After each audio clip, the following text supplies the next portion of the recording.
Let's get started. Good afternoon. It's very bright. I've got two great big bright lights, like I'm being interrogated or something. But I'll try and give you some useful information. Please don't torture me. Okay, so this is a deep dive into the Azure Container Service, and it's billed as a level 400 session, which means that some of you might be expecting some very technical stuff. But I was on the booth for a whole day yesterday figuring out, just what kind of audience there is here. This is the first time I've been to Ignite. And it turns out there's a lot of people who just need the basics of what containers are as well. So we are going to give what's pretty much close to a 400, but we might not be going quite as deep as some of you would like. Very happy to help those people understand a bit more, but we're also going to make sure those people who just don't have the 101 understanding yet are brought up to speed as well.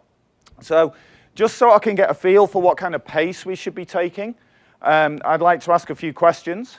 How many people here have run the command docker run? Okay, about half of you. It's not going to be totally 400 level. Only half of you have run a docker run. How many people have done a docker build? Okay, about the same number. How many people have deployed a multiple container application, so a single application made up of multiple containers? A lot less. Okay, so that's the level we're pitching at, guys. Okay, so here we go. We're going to start off straight away with a demo. Actually, no, I'll start with introducing myself since I'm going to be talking most today. My name's Ross Gardler. I'm a program manager on Azure Container Service. I'm joined by two colleagues. Surya here, who's going to be doing some demos, is also a PM with me working at Microsoft. And Ken is working at one of our partners, Mesosphere. So you'll learn more about those as I introduce them. And Ken is actually the first one up here. We're going to start with a demo straight away, because a lot of the questions I got on the booth yesterday were, why all this interest in containers? What's it about? What can I do with these things? And so Ken is going to give us a very quick introduction to this. Don't worry if you can't follow what's going to go on. So we're then going to roll it back. We're going to do the 101, and we're going to build through to how you actually build a full-blown application. So, Ken, do you want to go with the first demo? What number were you? I'll do it. That'd be great. Number one. I'm number one, of course. All right. So they say that software is eating the world, and I'd like to add to that it's being sliced and served in containers. The starting point for most people, most organizations when we're dealing with containers is Docker, and it's almost always developers. And then something interesting happens. And that interesting thing is how do I run that in production?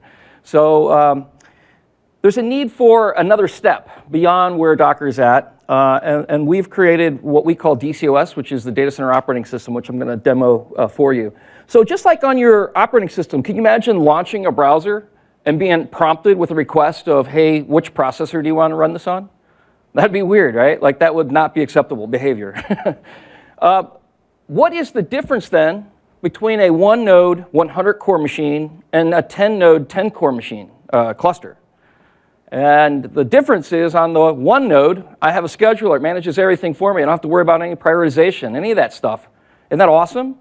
And essentially, that's what we've done when we talk about DCOS. It's a data center operating system. So all the things you expect from an operating system, the ability to install.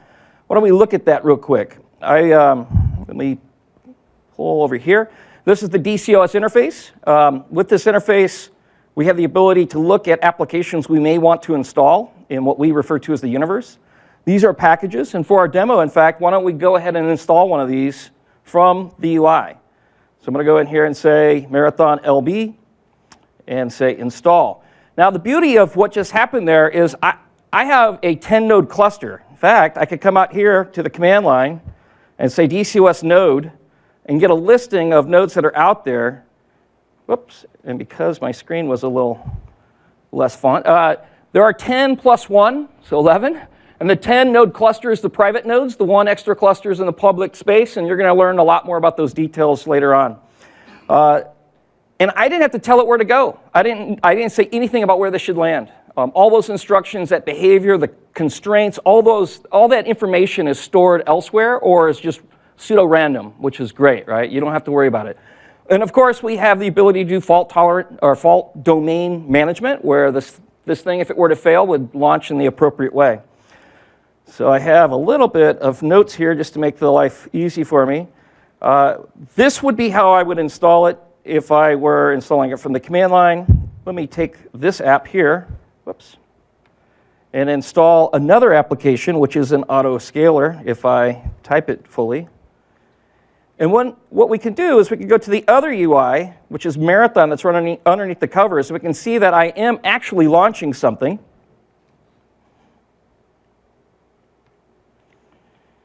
And just to complete this out, I have Nginx that I'm launching.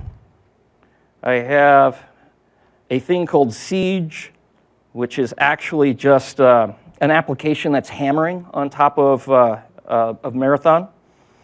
And if what we can do here is we can see that all those applications are running. And at this resolution, which I did not practice with, I can see that each one of these is running one instance. But I could also go in here and say I want to scale that. And let's say we're scaling that to 15. Or maybe we want to scale it to something large. Let's scale it to 50. Now at this time, I'm scaling something that is hammering on the other applications. Because of that, it needs to respond. In that response, we see that we are adjusting. If you zoom in a little bit, you'll see that Nginx is auto-adjusted to 7 now.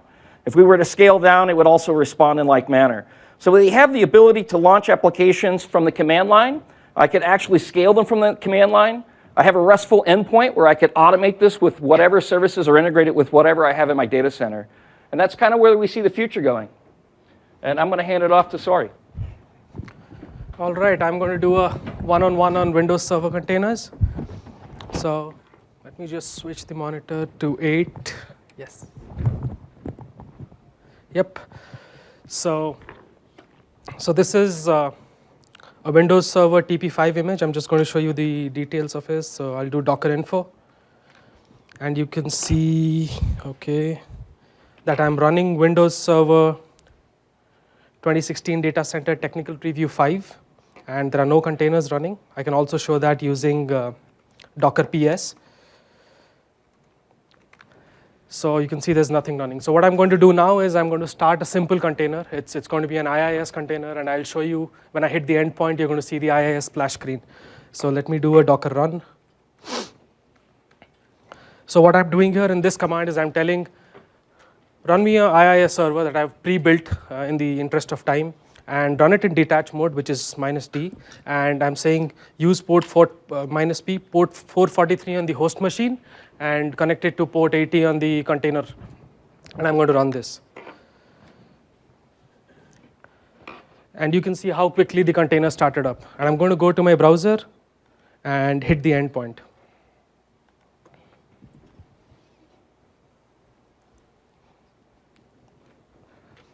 So that's it. And as you can see, how quickly a container started up.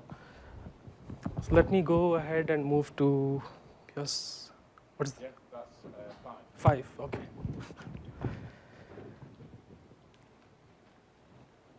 So let me talk a little bit about the advantages of using containers and Docker. The first advantage is the fact that it's faster. It's faster because we are no longer spinning up an entire OS stack. Containers, as you know, share the kernel space.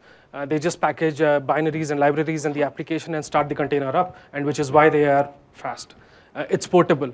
What that means is, because you are using the standard Docker set of tools, you are packaging them in Docker containers, and anywhere there's Docker engine installed on any machine, you can deploy them without having to say that it runs on my machine, but doesn't run on your machine because you don't have the dependencies. It improves the dev cycle. And why does it improve the dev cycle?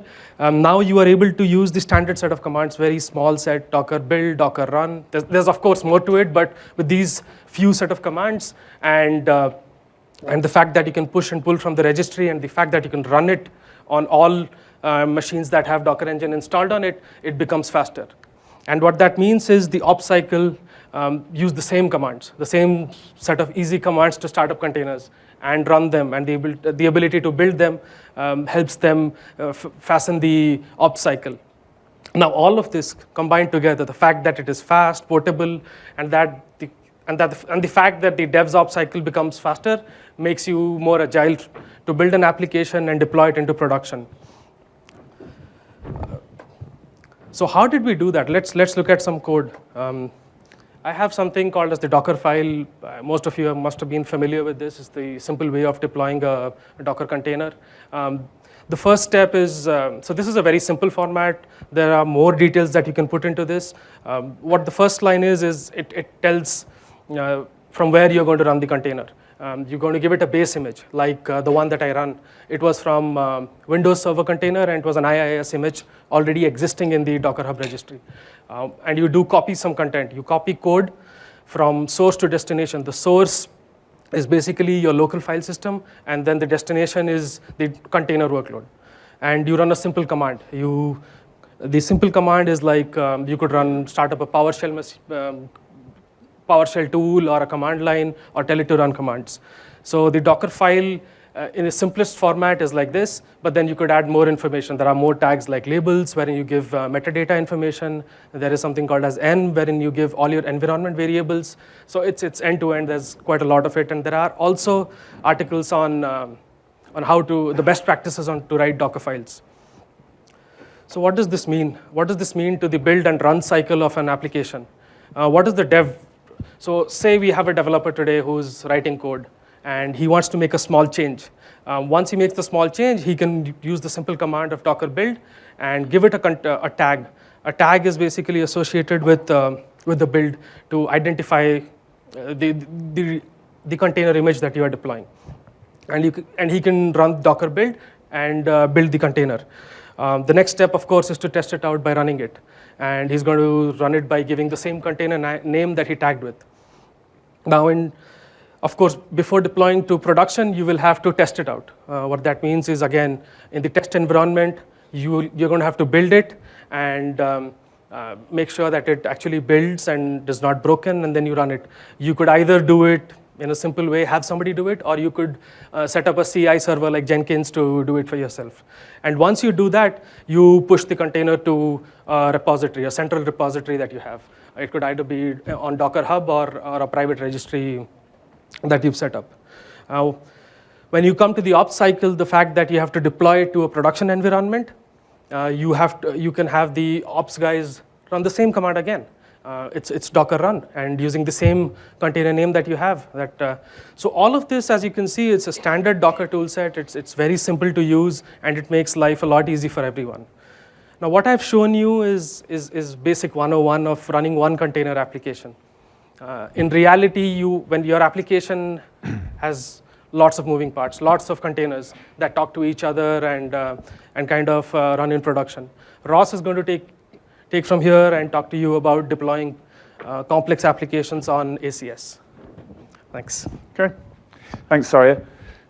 So as Surya said, what we've seen is the 101. This was Windows Server containers, but it's exactly the same if it was Linux. And everything we're going to look at from the rest of this on is Linux containers. And we also saw at the very beginning there the end goal, this ability to auto-scale, to build big applications, etc. So we're going to build now from this 101 all the way through to being able to see how to build and deploy that large auto-scaling application. And in order to do that, you need what's already been talked about. You need a number of agents, a number of nodes on which these containers are going to run. And then you need some way of deciding where they're going to run. You saw DCOS from Ken, and you also saw Swarm from Surya. And that's what we have in Azure Container Service. Why a choice? Because choice is good. There's a lot of innovation in this space right now. And there are advantages and disadvantages to each of those orchestrators. There's also the need to be able to choose what's optimal for your space. What's the right thing for you to run on? But the key thing of what we deploy in Azure Container Service is that it's only open source code. So everything that we're doing inside of Container Service is open source code, and that means something very important. You can take the exact same setup and run it wherever you want. You can run it on your laptop, you can run it in your dev environment, you can run it in the cupboards, in the machines in the cupboard or your multi-million-dollar data center. You can even run it on a competitive cloud if you want to. You're not going to want to, but you could. And so what that means is you not only have portability of the containers, which is something that Soria talked about, that this Docker image format and the standard way of building these containers gives you portability of container. You're also going to have portability of your application, so multiple containers. So when you've defined all the rules and how things want to be deployed and you send your containers out across your cluster like this, it doesn't matter where your cluster is running. You can use the same open source tooling to deploy it wherever you want. So what exactly are we providing? If the software is all open source, what are we providing inside of Azure Container Service? Well, first of all, we're providing infrastructure, and I'm guessing that you've heard a few presentations claiming that Azure is the best cloud in the world, we're the enterprise cloud, we're the hybrid cloud, etc. It's all true, and that's why the infrastructure is really, really important. We're providing world-class infrastructure on which to build and run your container applications. We're partnering with key people in the ecosystem. We're leveraging the innovation that we're seeing in the ecosystem through people like Mesosphere, where Ken works, but also Docker. You heard the announcement yesterday morning about a further engagement with Docker to bring you the commercially supported Docker engine inside of Windows Server 2016. But these are the open source pieces at this point because we want that portability. Once you have that, we make it easy for you to deploy. So we provide an ARM template. Azure Container Service is a resource provider.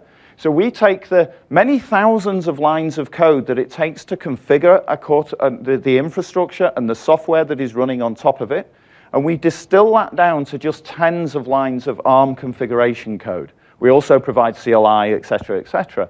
And so you don't have to worry about how to optimize that software to run in Azure. We worry about that for you. You don't have to worry about how to run it on-premise either because our partners are specializing running these things on-premise. But it is open source, so you can worry about it if you want to. If you're the kind of company who wants to control it, wants to have your engineers working hands-on with the code, you can do it. It's open source. And so you don't have to worry about this if you're going to be running it in Azure, which means you can focus on your application. You don't have to worry about the infrastructure on which you're running it. And so we have a guideline. I won't call it a rule because sometimes things change, but we definitely have a very strong guideline that we do not reach above that line between the orchestration and of the infrastructure and the containers themselves into the application layer. We don't do that. There are environments that will do that. There's plenty of PaaS platforms that will do this, and they have opinions about how you should build your application. And that can bring significant advantages if the decisions made in that PaaS platform suit your use case, but it's significant disadvantages if it doesn't suit your use case. So we don't go above that level. But if you do want to go above that level, if you do want to have the benefits of a more PaaS-like environment, you can use the products that come from our partners.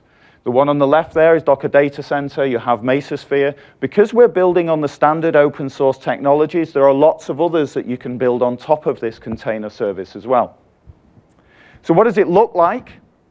Over there on the left, those are the masters.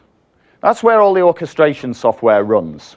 We install and configure the software. That's where you run the commands. So the commands that you saw Ken and Soria running, they're running through that load balancer and through the NAT connection into those containers, and they're executing on the masters. This middle box is your public agent nodes. This is where any container that needs access to the outside world or is going to be accessed from the outside world, they're going to run here. So typically, you'll put your load balancer on there. You saw Ken deploy a load balancer. That's where it went. It went onto the public node because the load balancer needs to be able to talk to the outside world. On the right-hand side is the private agents. These are not accessible directly to the outside world. So when you deploy your Nginx applications, like Ken did earlier on, or your IIS application that Soria did, that goes onto the private nodes, and you route through it through the load balancer, and so on. Now, I often get asked, why do I have to have my own load balancer inside of the container application? Why can't I just use the Azure load balancer? Well, you can. You don't have to have a containerized load balancer inside your application. But if you use the Azure load balancer, you've got some configuration of your application dependent on the infrastructure that you're running it on, which reduces your portability. fine. You can do that. It's a good choice. There are some advantages in doing it. Taking out another hop in the network, for example, can be a significant advantage. But we don't require you to do it. You might want to be able to run the whole application in a different environment on your developers' laptops, on your test center, wherever. If you build containers into your, load balancers into your application, you can do that with no code changes. So what all this does is it allows you to build for flexibility, to build your applications for flexibility. And as Soria said in his introduction, it brings a lot of agility to you. You can be agile all the way through from dev all the way through to ops. And what this is doing is it's making real many of the promises of the DevOps movement that is beginning to lose its shine right now. But there is a lot of benefits through having the agility and the flexibility that this kind of infrastructure provides you. But what should my application look like? How do I build an application that's containerized? If you imagine that this is just a small part of an e-commerce application, the piece on the left is doing order processing, and it's got stock control, and it's got picking lists and things like that. And then you've got the picker, which is a human being going out into the warehouse and filling in a report and so on. On the right-hand side, you've got the finance systems. The finance systems know how much stock is worth, what the value of the company is, what outstanding invoices there are, etc.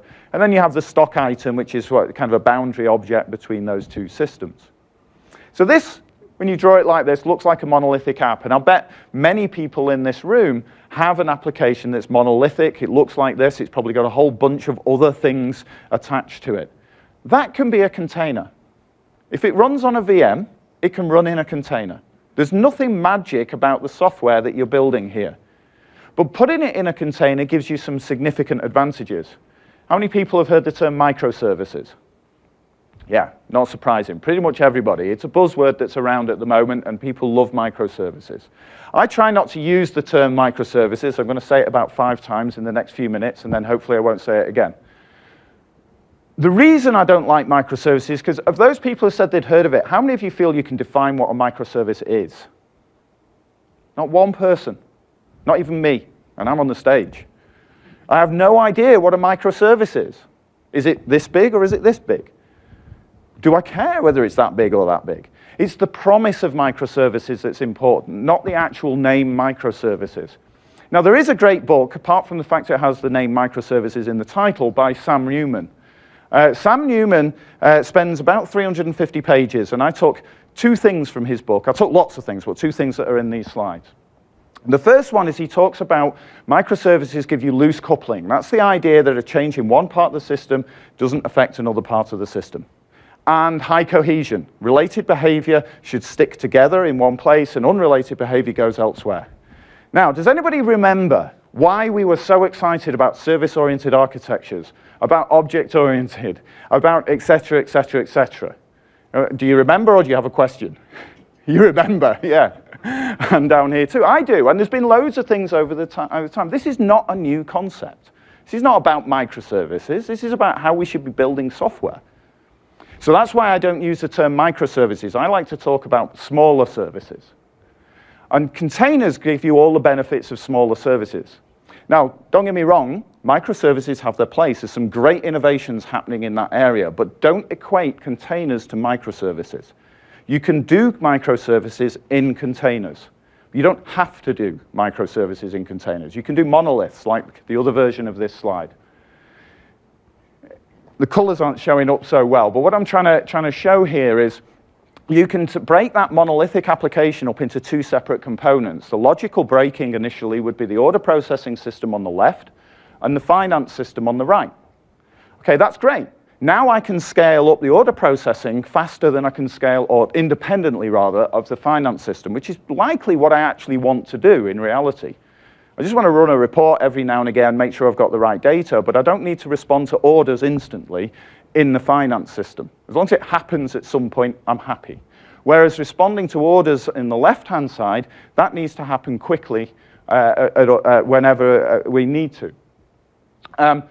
Then you get to the point you say, well, actually, you know that forklift and the picker who's going around the warehouse and filling in a form to say, yes, I've done that, that kind of goes at human speed. It doesn't go at computer speed. So you don't actually have to have that scaling up at the same time as your order processing system that's checking you actually have stock in and responding back to the customer. So maybe then you break those apart. You could go all the way and say, well, actually everything should be a separate service. The point of this is, I don't know what a microservice is. I don't know what point breaking this down it becomes a microservice versus a monolith. But I do know that breaking it down is something that I want to do, and I do know that containers make that really easy for me. And we'll show exactly how that works in the next demo. Sam Newman, this is the second thing I want to quote to you from his book. You really should read the book. It's called Building Microservices. It's from O'Reilly. It's an excellent book. I've never yet put it up there and somebody say, why are you quoting this guy? Everybody who comments says it's great. He says, err towards the monolithic side. There's a number of reasons why he says that. The first one is that if you get the boundaries wrong, it can create problems. You can create chatty services.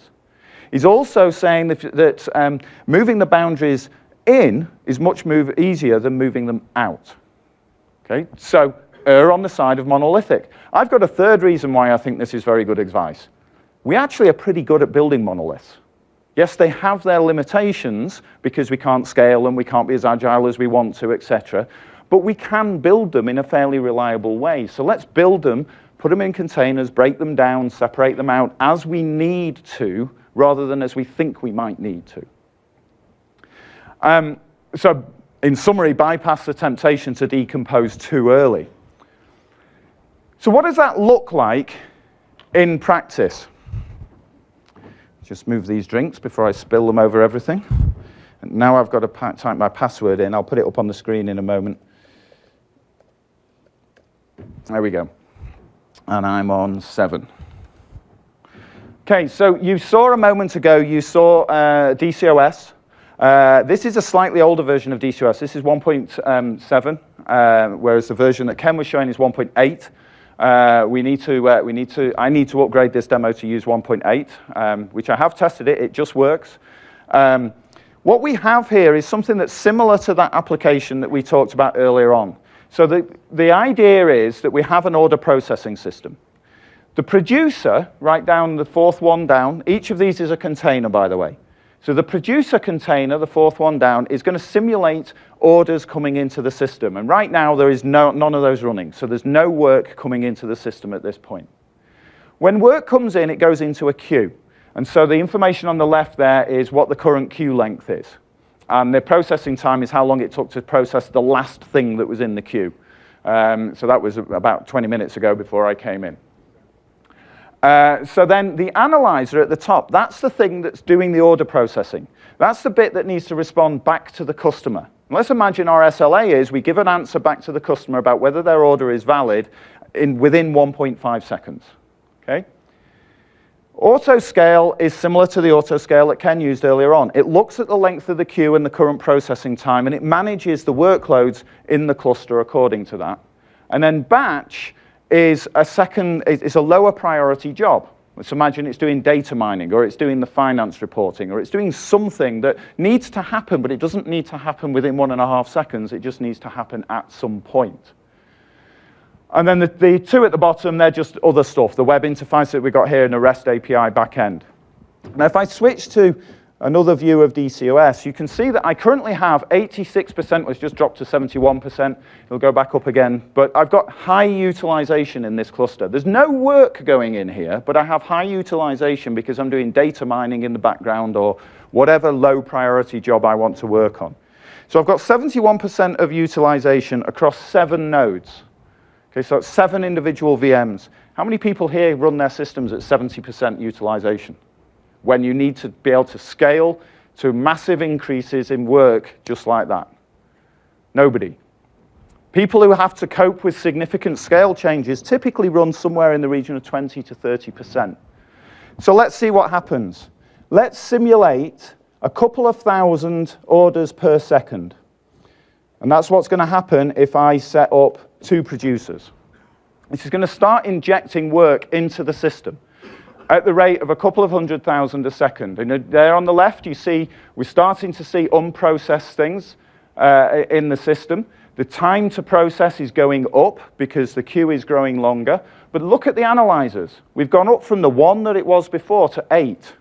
And the batch is reducing. Actually, why it's 2 of 8, I don't know. I wrote this code last night, so there you go.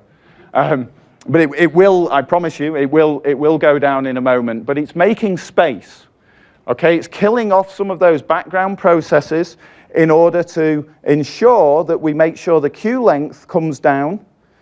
We're still at 71% utilization. You can see 86 now. You can see it going up and down as it's killing some of the background processes off and starting up the new processes. 86% utilization. If I go back here, you can see we're now within our SLA. Took a few seconds. Even though I've gone from 0 to 2,000 orders per second. And I didn't do anything other than simulate the 2,000 orders per second. If I now kill those jobs, you can see the batch has now gone down to 0. Or you will when I get rid of this window. It's actually gone back up to 1 now because it's constantly adjusting the work that's going in the system. So I've now killed it, so there's no new work going into the queue anymore. There's just the residual stuff in the queue. And after a short period, you'll see the analyzers start to scale down. We're at 28. It'll probably go up to 30 before it starts to scale down, because it scales down much slower than it scales up, just in case there's a second spike just about to come. But we've gone up to 29. There we go. It's just started to drop. And now, because there's no work in the queue, it'll drop at around about 1 every 5 seconds. That's just the algorithm that we have inside of there. And when there's enough resources left in the machine, in the cluster, then the producer will the batch job will scale up again. And if I go back to have a look at that, look, we've been constantly above 70% utilization. This is what you can do when you break your applications down into individual containers and you use a very powerful orchestrator to manage that workload. Okay? You may see some failures on the right. I don't actually do it in this demo, but I actually have kind of a chaos monkey built into this system as well. So the two at the bottom, the REST query and the web, they're actually behind a load balancer, and there's a couple of them there, and every now and again, one of them will just randomly kill itself. And so that's what those failures are that you were seeing before. And of course, you don't see any effects because it's load balanced, etc. You understand the principle. The orchestrators will handle that for you as well. So that's where you want to get to. How do you get to that? I should flick back to my thing because I forgot I was going to show you how you get to it. Not in full detail, but Soria showed you the 101 pieces of Soria showed you the 101 pieces of how you do a Docker build and a Docker run. So the 50% of you in the room who have never done a Docker run, you should be listening to what Soria was doing and showing you how simple it is to run a Docker run. And you should go away and you should do a Docker run. You should amaze yourself at how just powerful this is for when you compare to standing up a VM instead of a container. Those of you who have done that, put your hand down when I asked, have you orchestrated a large-scale application of multiple containers? This is an interesting piece to you. So what we have here is my web front end. And I've picked this one because it has more configuration about it than any other of the containers in here. Now, you can do everything I'm about to do through the REST interfaces or through the CLI. Ken showed you the CLI earlier on. Let's just zoom in there for you a bit. This just defines the actual application. I'm not going to go through the JSON for you. I'll go through the nice GUI instead in a moment. But the idea of showing you this is you write a JSON file, and then you submit it to the REST API, or you use the command line like Ken was doing earlier on. Let's just go back to the UI, though, and make it a little bit more palatable for people who've not seen this stuff before. So we give the application a name. So it's called microscaling/web. We tell it how many CPUs we want. We tell it how much memory, how much disk space, and how many instances we want. You can change the instances in real time. You saw it happening automatically, but you can go in here and change them manually if you want to as well. You define which Docker container you want to run. So there on the image, that's the name. Soria showed you, he said you create a tag. That's the tag. You provide any networking information that you need and a few other bits and pieces there. Here's the ports that I want to expose. This is a web container, so I want to expose port 80. Environment variables can be injected into the container. So this same binary object can run in my production environment, can run in my test environment, can run in my dev environment, simply by changing the environment variables. And of course, you can inject secrets and things like that as well. Everything that I'm doing here happens in Swarm as well. So Soria showed you Swarm working earlier on, and he mentioned, well, you can inject environment variables and you can open ports. It's all the same thing because we're standardizing on that Docker image. This is just one orchestrator you could use in ACS. The other one is Swarm. We'll go down to health checks. I'll skip over labels in the interest in time. So the health check, this is the green bar at the bottom that said it was healthy. This is what this is for. It makes a call to this location. It has a timeout and an interval, etc., and it decides whether it's healthy or not. If it's deemed unhealthy by the orchestrator based on the rules here, the orchestrator will kill it and start another one to make sure you've always got the right number of healthy containers. And again, if you're using Swarm, Docker Swarm, it does the same thing. Volumes we're not using in this case, but you can mount data volumes, etc. And we won't go through optional either. That's not particularly important. Well, it is, but not for the purposes of this demo. So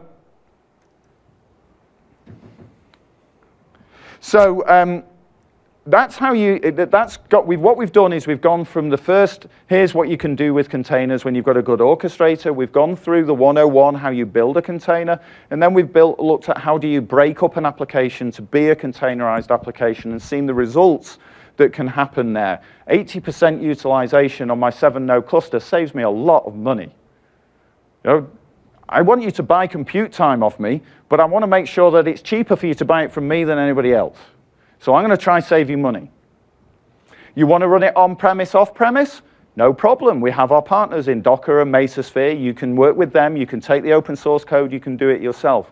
If you want to have their enterprise-supported products on top of ACS, remember the diagram we showed? We're collaborating on the same underlying infrastructure, so going to Docker Data Center or going to DCOS Enterprise Edition are easy.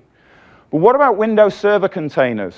We started on Windows Server containers, or rather, Soria showed Windows Server containers in the second demo, and of course we're at Ignite, and Windows Server containers are an important topic. So there's one thing I want to say about this. In Linux, there's a whole bunch of technologies, control groups, namespaces, layering capabilities, and so on, that have been around in the kernel for multiple years. I don't know the exact number, something in the region of 15 years. And these have been used in production in many different environments, etc. But they're deep down in the kernel. And to use these things, you really need to be a kernel kind of person. And I'm not. So along came this company called Docker. And Docker created some open source tooling. They created tooling like Docker Client, Docker Compose, Docker Swarm, Docker Registry, which made it easy for people like me to be able to build and run containers. Soria did the 101 demo. Soria is smarter than me, but I can do it too. And they built a REST interface against the engine that would manage these for you on the individual node, and they connected through to the Linux kernel. Okay, so Docker did not invent containerization. Docker made it accessible to the rest of us. And now Docker are moving on to address the orchestration piece. Mesosphere used the same underlying technologies, but DCOS and specifically Apache Mesos, which is at the lowest level in that stack, grew up in the big data space, things like Hadoop and Spark and so on, and they're using the same lower level technologies, and they've more recently added in support for the Docker images because Docker have made these tools available. So in Windows Server containers, what the Windows Server team did is they built the compute services into the kernel of Windows. And these essentially provide the same functionality that you find in the Linux kernel. They then went and worked with the open source project, partnering with Docker, to provide any platform-specific code that we needed in order to talk to the Windows containers inside of the open source Docker engine. inside of the open source Docker engine, not some separate thing that Docker and Microsoft have done independently and hidden around behind the scenes, but open source. Now, we all know Docker, Microsoft is a new company where open source is concerned, but I stopped using Microsoft products in 1998. I've been using Linux ever since. I joined Microsoft 3 years ago because of the change of the attitude towards open source, and I'm a big open source proponent. I actually am currently the president of the Apache Software Foundation. And so for me to stand up here and say, this is a fundamental part of the strategy, is very, very rewarding to me, and I believe the best thing for you as people out there in the ecosystem to be able to leverage the innovation that we're seeing. The pieces on top, those tooling that made it accessible to everybody, well, they're now working on Windows as well as on Linux. End of the line, what it means is it's the same set of tools, whether you're running Windows Server containers or whether you're running Linux containers. Which means when we come to using things like Docker Swarm to orchestrate these applications, you're using the same tools. You don't have to learn two different sets of tools. You don't have to manage two sets of infrastructures. It's the same. But not everything is a Docker container. I mentioned a moment ago that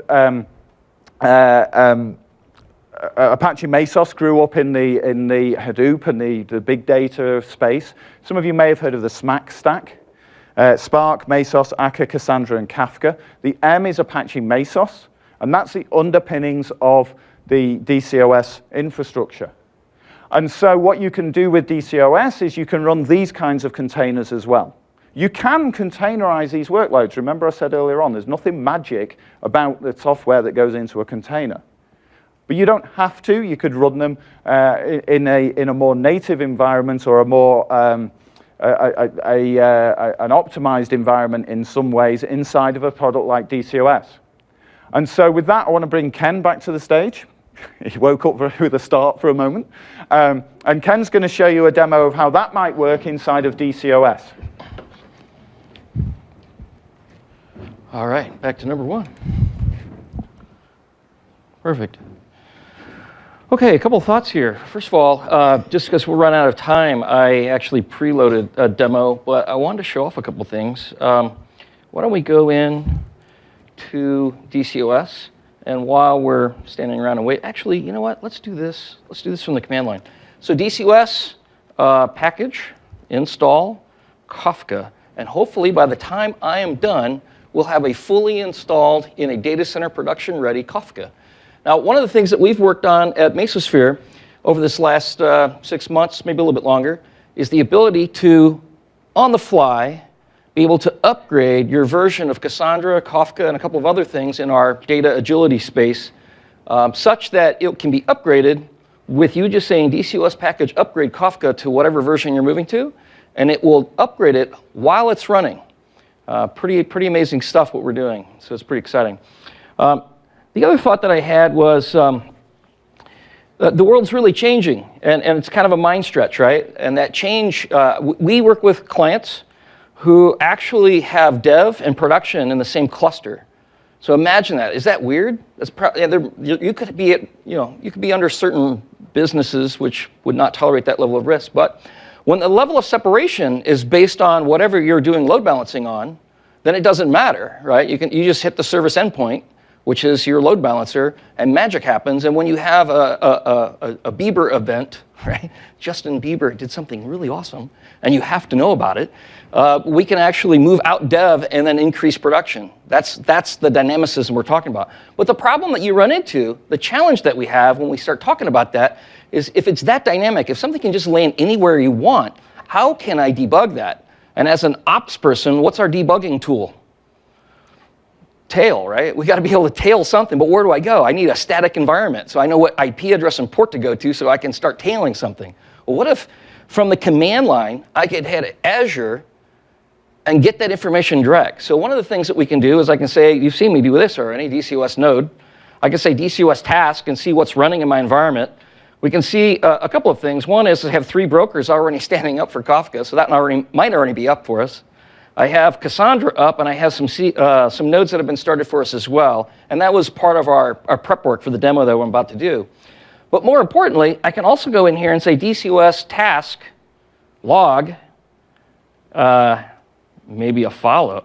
Let's not follow yet. Let's just go in here and see what Cassandra's doing.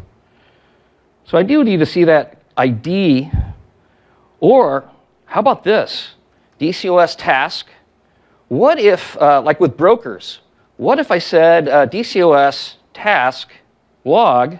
So I'm looking at the log. Now, you might be questioning, well, what am I really looking at? I'm actually looking at the standard out log. If I wanted to, I could actually specify I want standard error instead, or anything else that would be in the sandbox of the container itself. So it's some pretty cool stuff. But what I can also do is say, you know what, I want to follow that, and what I want to follow is something called broker. But I didn't specify the exact one. Now, this is going to be hard at this resolution, but what you're seeing is all three standard outs being followed at the same time. And the hard part is where the breaking point is. You can see the one right here, where I have broker 2 now, broker 1. I'm actually watching all three at the same time. Or I could go in there and say, I want this one, right? So all of that magic is kind of there already, so to be able to debug, understand, and see what's going on in our environment. And then we can start inspecting things that way as well. So as far as the remaining demo was concerned, it was a great presentation on what we can do with data agility. We have that idea of a SMAC stack, or we also, there's an architecture out there that's commonly used called the Lambda architecture, not Lambda as in Lambda, but Lambda as in architecture. Can be confusing, I know. And the idea of a Lambda architecture is that you have a slow track and a fast track, and we've seen this for years. When you are indexing the web and you're spidering out, you want fast indexes, but you also want accurate ones, and those are 2 different speeds. And so you may have an environment that has that similar kind of need. The demo that I have for you right now is this. I'm going to pull some data out of GitHub. I'm going to pull it through a fetcher. We've installed ahead of time Cassandra. We've installed Cairo as a way of doing time series data on top of Cassandra. And then I put in Graphanon as a way of viewing it. So let's take a look at what we have. First of all, I think we see all those things running. I went ahead and installed those ahead of time. The only complication there is I actually needed to see what those endpoints were, and they're fairly simple. It's just about getting the whatever service endpoint is. They can be pseudo-random unless you're already using a load balancer, which we could talk about if you want to come to the booth after, where we can go into a lot more detail than this. All right, so we have that up and running. Whoops. Let's go out to the actual demo. First of all, this is us looking at Cairo. But that is less interesting. Let's look at Graphite. Here, the one difference is I actually need to import the layout of this thing. Oh, and I did a cleanup. That was not smart of me. There was one thing I should have left. There it is. All right, open that. And we can see that while we were talking, we actually had Cassandra stood up. You probably saw me get up here just as he started talking, as Ross started talking. I stood up Cassandra. I spun up a bunch of instances. They are pulling data. You can see this data is fairly up to date. Let's take a look at some things that are refreshed within the last few hours. So this is the number of pull requests happening on top of Marathon or Marathon UI or Spark. I'm actually hitting the Mesosphere GitHub repo. So other things that I would point you to that you might want to take a look at, and we'll make sure that they're available to you, is there's a great demo of Esri, which is a full Spark, Kafka, into Elasticsearch demonstration, for which there's a GitHub repo on how to stand that up, as well as a whole IoT environment where we're standing up Kafka and Cassandra. So we'll make sure you get those URLs. Excellent. Thank you. Yep. So the red light has just come on, just as you were finishing, so I shall just simply move to the last slide because there is an important short link there for you. How do you actually go about deploying these? Well, it's Azure. You can use the CLI, you can use ARM templates, you can use various configuration management tools, etc., etc. Just follow the link at the bottom, aka.ms/ACS, and that'll take you to the documentation. We don't have time for questions now. We will hang around for a little while here, but the 3 of us are going to be going down on the Microsoft booth. There's an Azure Container Service section down there, so feel free to come down and ask your questions there. Thank you very much.